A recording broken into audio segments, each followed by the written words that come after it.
Et on démarre cette émission avec le journal des médias de Julien Pichenet. Les audiences pour commencer, Julien. Alors, est-ce que le lancement de La Belle et le Boulanger avec Amir a bien marché hier ? Oui, c'est vrai. Vous allez voir que ça aussi, ça vaut peut-être des étrennes, Thomas, parce qu'on avait vu juste la moyenne de nos pronostics hier était de 3,5 millions.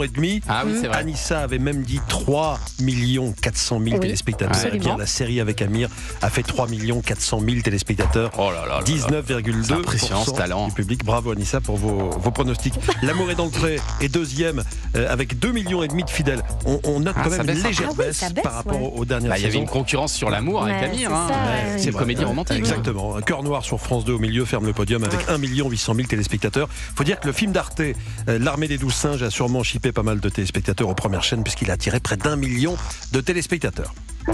Europe 1, le journal des médias. Et puis on reste dans les audiences puisque les scores du mois de janvier ont été communiqués. Est-ce que le classement des chaînes d'infos reste le même déjà ? Exactement, CNews occupe la première place pour le 13e mois consécutif avec 3,2% de part d'audience. C'est un record pour un mois de janvier sur CNews. BFM TV reste deuxième avec 2,8% du public. Mais attention parce qu'LCI n'est plus très loin avec 2,3% de part d'audience. Un demi-point d'écart donc entre BFM et LCI. Il y a un an, à la même période, il y avait 1 point d'écart. Ça bouge. Et puis alors du côté des autres chaînes, est-ce que TF1 est toujours en tête, j'imagine ? Oui, Julien, avec un score de 18,6% sur le mois de janvier. Les audiences de TF1 sont stables sur un an. C'est plus compliqué en revanche pour France 2 qui perd 0,7 points par rapport au mois de janvier 2025. c'est Agathe, ça. Ouais.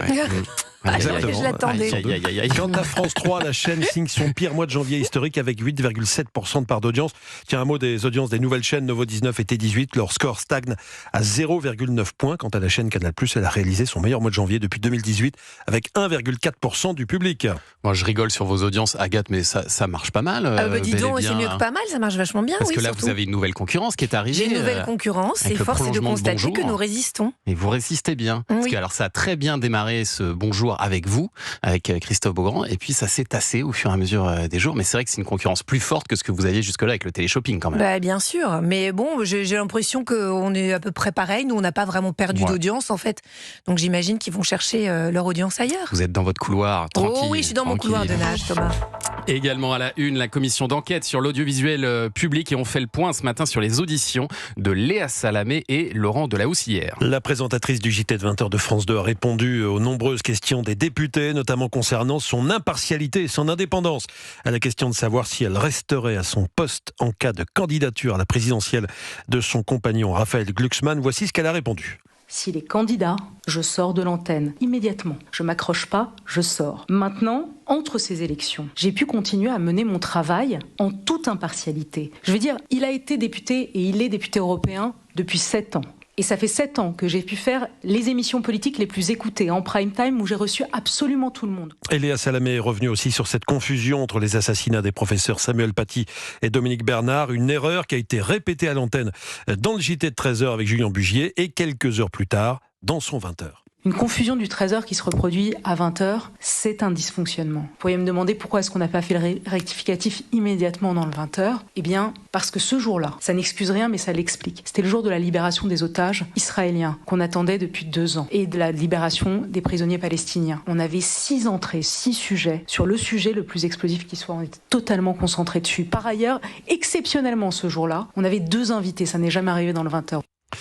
Et puis après Léa Salamé, c'était au tour de Laurent Delahousse de répondre aux questions de la commission d'enquête. La députée insoumise Ercilia Soudé a interpellé le présentateur du 20h de France 2 le week-end au sujet des accusations de complaisance qui lui sont faites à l'égard de certaines personnalités politiques comme le président Emmanuel Macron. Écoutez sa réponse. Ça fait 18 ans que je fais le journal. Ça fait 18 ans que j'ai ce lien avec les Français. Parfois dans la rue, les gens me disent « Monsieur Delahousse, vous êtes trop de gauche. Monsieur Delahousse, vous êtes trop de droite. Monsieur Delahousse, vous avez été trop dur avec. » J'en fais presque mon étendard. Jamais de complaisance, jamais de concession, jamais de lien privilégié avec aucun responsable politique et en plus, et bien évidemment plus précisément avec les présidents de la République successifs. Lors de son audition, Laurent Delahousse a aussi déclaré qu'il comptait céder sa place aux 20h dans les années, peut-être dans les mois à venir. Pas plus de précision pour l'instant. Ça vous a jamais tenté, vous, Agathe Le Caron, Pardon, je n'écoutais pas du tout, je dois vous le dire. présenter le journal, ça vous a Écoutez, jamais... je pense que ce n'est pas une bonne idée. C'est pas une bonne idée ? Oui, non, c'est pas une bonne idée. C'est dans vos cordes, moi je suis sûr. Vous Ça êtes nous sûr ferait tellement de bien.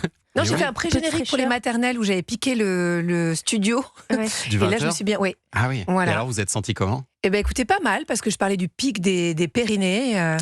Voilà, j'aurais pu présenter C'est dans l'Auvergne. Je me souviens que j'avais fait cette petite blagounette qui m'avait beaucoup plu. Ah oui, c'est des infos un peu ciblées, quoi, forcément, évidemment.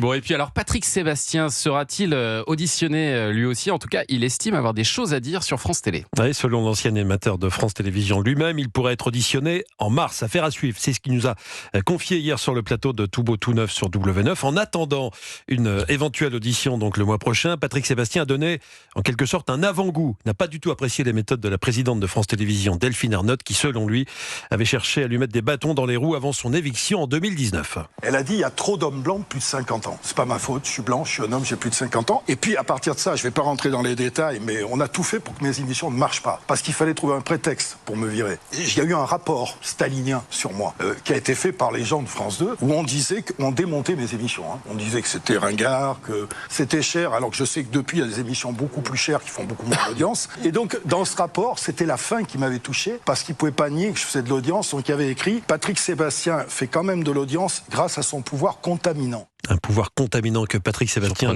dit ne pas avoir compris. Alors, sera-t-il auditionné en mars? Je précise que les auditions de la commission pourraient durer jusqu'au 3 avril. Il y a encore pas mal de semaines. Côté audience, tiens, les révélations de Patrick Sébastien qui avaient été annoncées en amont de l'émission sur W9 ont réuni 2 100 000 téléspectateurs. C'est un record pour la dernière partie de TBT9 depuis son lancement.